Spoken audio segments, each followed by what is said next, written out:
उस्ताद चौधरी अपने इलाके का माना हुआ आदमी था, किंतु उसमें एक ही खराबी थी, वह ये कि उसे दूसरों को उल्लू बनाने में मजा आता था।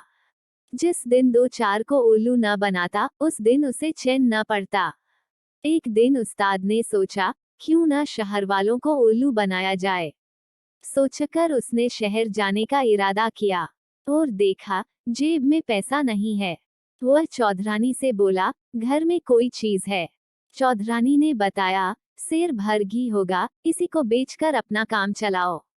चौधरी ने सोचा, सेर भर घी क्यों खराब किया जाए, पाव भर काफी है। उस्ताद ने एक मटकी में गले तक मिट्टी भर ली और ऊपर से पाव भर घी थोप दिया। मटकी घी से भरी भरी दिखने लगी। मटकी हाथ में लेकर शहर में गली बाजार और मोहल्लों से होते हुए वे एक सुनार की दुकान पर जा पहुंचे। देखा, दुकान पर चांदी की एक सुंदर तलवार देखकर उस्ताद जी की आंख ललचा गई। सोचा, बात करनी चाहिए, सौदा पट जाए तो मजा आ जाएगा। मटकी को दुकान के आगे रखते हुए पूछा, भाई लाला, तलवार कितने की होगी? लाला जी बोले, तलवार तो सस्ती है, लेकिन तुम कहाँ से आए हो और इस मटके में क्या है? मैं गांव से आया हूँ लाला, इस मटके में गांव का घी है। घी देखकर लाला के मुंह से लार टपक पड़ी। बोला, देखो चौधरी, ये तलवार भी शुद्ध चांदी की है। मुझे लगता है कि तलवार तुम्हें बहुत पसंद है, तो ले लो, तुम्हारे इस घी के बदले में मैं अपनी तलवार तुम्हें देता हूँ। चौधरी को उम्मीद न थी कि सौदा इतना सस्ता पड़ जाएगा। इस सौदे के कारण दोनों की जान पहचान हो गई। लौटते हुए लालाजी बोले, चौधरी, अगली बार आओ तो जितना हो सके घी साथ लेते आना। अगली बार तुम्हारी चौधरानी के लिए ऐसी अंगूठी बना दूंगा कि जिंदगी भर तुम्हारी गुलाम बन के रहेगी। अच्छा, कहकर चौधरी चल दिया। उसे डर था, कहीं उसके रहते भंडा न फूट जाए। वह फुर्ती से निकल गया। वापस लौटते हुए जब वह जंगल में पहुंचा तो सोचा, क्यों न तलवार की परीक्षा की जाए। उसने तलवार को म्यान से निकाली और जोर से एक पेड़ के तने पर दे मारी। पेड़ पर लगते ही तलवार मिट्टी बनकर जमीन पर बिखर गई। देखकर चौधरी का मन खराब हो गया। वह बोला, वाह लाला, तू तो मेरा भी बाप निकला। उधर लाला जब घर पहुंचा तो घरवाली को अपनी समझदारी की बात बताई, किंतु जब मालूम पड़ा कि मटके में मिट्टी भरी पड़ी है, तो मन ही मन उसकी अक्ल की दाद देने लगा।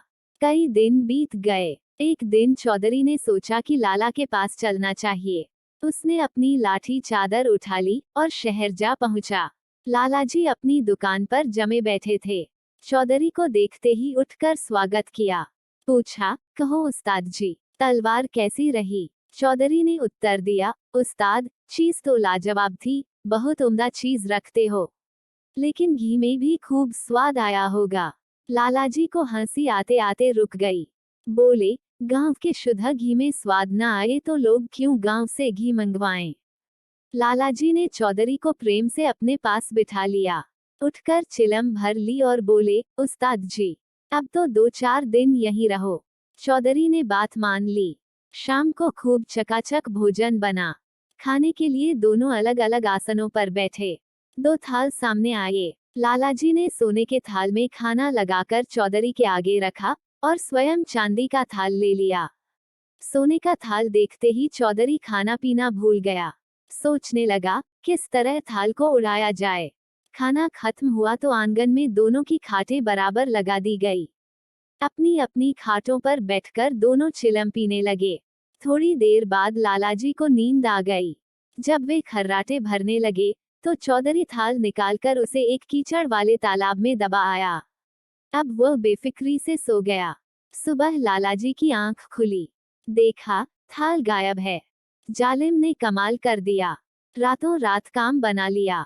चौधरी के जूतों पर तालाब का कीचड़ लगा देख समझते देर न लगी कि थाल तालाब के कीचड़ में दबाया गया है। चौधरी जब तक नींद में पड़ा रहा, लालाजी कीचड़ में दबे थाल को निकाल लाए। सुबह आंख खुलने पर चौधरी ने वापस लौटने की जल्दबाजी की। बोला, मुझे आज जल्दी ही चले जाना था, लेकिन आंख खुली नहीं। कोई बात नहीं, खाना खाकर चले जाना, कहकर लालाजी ने उसे रोक लिया।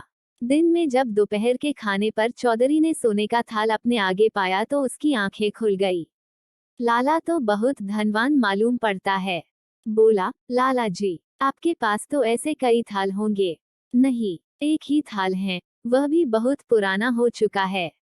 लाला का उत्तर सुनकर चौधरी ताड़ गया कि लाला भी कम उस्ताद नहीं है। वह रातों रात थाल तालाब से निकाल लाया है। उसके चेहरे पर थाल के निकल जाने का दुख था, लेकिन अपना दुख उसने जाहिर न होने दिया। खाना खाने के बाद दोनों ने प्रेम से हुक्का पिया। अब वे एक दूसरे को अच्छी तरह जान गए थे। थोड़ी देर बाद लालाजी चौधरी से बोले, उस्ताद, भला इसी में है कि हम आपस में मिलकर काम करें। कहीं परदेश चले जाएंगे तो कुछ कमा ही लेंगे। तुम्हारी और हमारी अक्ल भी एक जैसी है, इसलिए हम बड़े बड़े काम आसानी से कर सकते हैं। सोच विचार कर चौधरी बोला, मंजूर है। हम लोग कहीं दूर देश चलें, जहां कोई हमें न जानता हो। बात पक्की हो गई और अगले ही दिन दोनों परदेश के लिए निकल पड़े। चौथे दिन वे एक नवाब की रियासत में जा पहुंचे। मालूम हुआ कि रियासत के नवाब की 10 दिन पहले मृत्यु हो चुकी है और सारे शहर में मातम छाया हुआ है। दोनों मित्रों ने इस वातावरण से फायदा उठाने की सोची। नवाब के संबंध में पूरी जानकारी लेने के बाद उन्होंने वेश बदल लिया। लालाजी भारी भरकम शरीर के थे। साहूकार की वेशभूषा पहनकर वे साहूकार बन गए और चौधरी कान में पेंसिल खोंसकर उनका मुनीम बन गया और सेठ जी के साथ दरबार में जा धमका। दरबार में मुल्ला मौलवी और दूसरे कई लोग इकट्ठे हुए थे। कुछ देर शांति से बैठने के बाद मुनीम जी ने बड़े मौलवी से पूछा, नवाब साहब कहीं बाहर गए हैं क्या? मुनीम की बात सुनकर मौलवी उदास होके बोला, अमा मुनीम जी, नवाब साहब तो खुदा को प्यारे हो गए। मौलवी की बात सुनकर साहूकार तो बेहोश ही हो गया।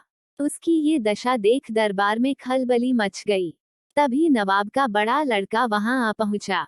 मुनीम ने बताया कि 10 वर्ष पहले नवाब साहब ने सेठ जी से 10,000 रुपये लिए थे। दोस्ती के नाते लिखा पढ़ी कुछ नहीं की थी, इसलिए सेठ जी बेहोश हो गए हैं। सुनकर दरबारियों को आश्चर्य हुआ। फिर सेठ जी के सिर पर डाला गया।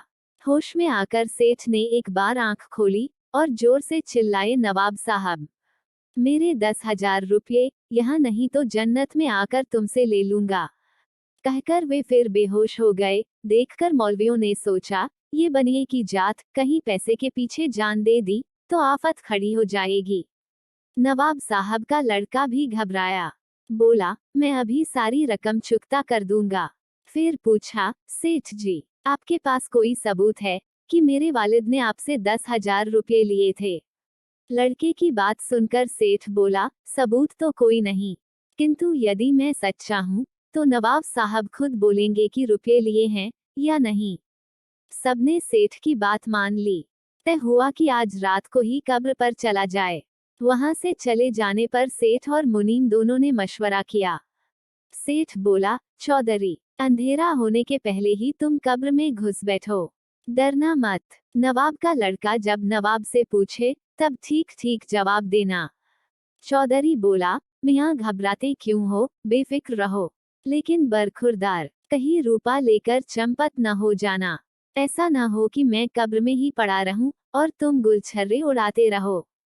बात पक्की हो गई। आधी रात के समय नवाब की मजार पर सारे शहर के लोग इकट्ठे हो गए और फिर कब्र पर झुककर साहबजादे ने पूछा तो आवाज आई, हाँ बेटे, कुछ वर्ष पहले सेठ जी ने मेरी मदद की थी। तुम उन्हें 10 के बजाय 15,000 रुपये दे दो। उनका एहसान मैं आज भी नहीं भूल सकता। सुनकर लोग सन्नाटे में आ गए। सेठ जी सच्चे साबित हो चुके थे। दूसरे दिन जल्दी ही 15,000 की थैली सेठ जी को सौंप दी गई। 15,000 चांदी के सिक्के लेकर सेठ जी ने सोचा, अब कौन जाकर चौधरी को कब्र से निकाले। किसी ने देख लिया तो सारी रकम जाएगी और ऊपर से जूते जो पड़ेंगे सो अलग। चौधरी किसी तरह स्वयं निकल आए तो ठीक है, न निकला तो वहीं उसका राम नाम सत हो जाएगा। सोचकर सेठ बगल में गठरी दबाए तेजी से अपने घर की ओर चल पड़ा। मेरे प्यारे दोस्तों, आपको कहानी कैसी लगी हमें कमेंट करके जरूर बताइए। आपको कहानी अच्छी लगे तो लाइक कीजिए, शेयर कीजिए और चैनल को सब्सक्राइब करना ना भूले। कहानी सुनने के लिए धन्यवाद।